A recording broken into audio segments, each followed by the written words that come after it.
अब बहता माई हेला लोरे अखिया से अब बहता माई हेला चरण में शरण देवी हमके जिएला दैका चरण में शरण देवी हमके जिएला आगे पूजा मैया के पौवा आइल बारी माई गौआ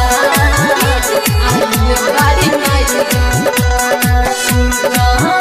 आगे पूजा मैया के पौवा आइल बारी माई गौआ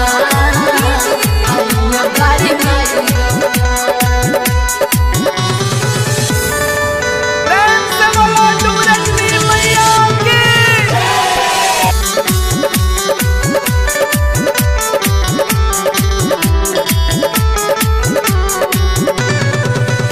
लोग मारे ताना माई कैसे दी पाई इहे सोची सोची हमारा अवतार आई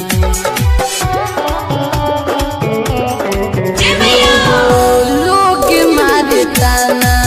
माई कैसे दी पाई ये सोची सोची हमारा अवतार आई लोग कहत बाटे माई आवारा बा लोग कहत बाटे माई आवारा बा लोरे अखिया से अब बहता माई हेला लोरे अखिया से अब बहता माई हेला चरण में शरण देवी हमके जिएला दैका चरण में शरण देवी हमके जिएला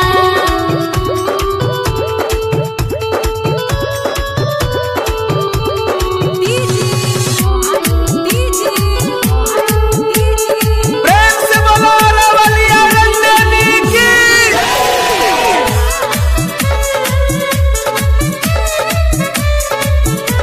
आरके रिकॉर्डिंग स्टूडियो कोटवा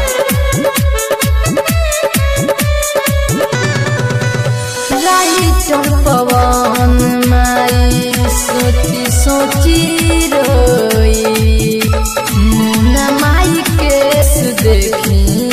कबहू न सोई आर के राजा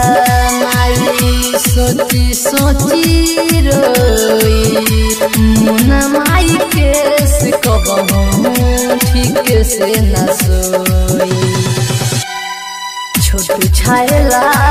देखी कहे माई हेला छोटू छायला देखी माई कहे हेला लोरे अखिया से अब बहता माई हेला लोरे अखिया से अब बहता माई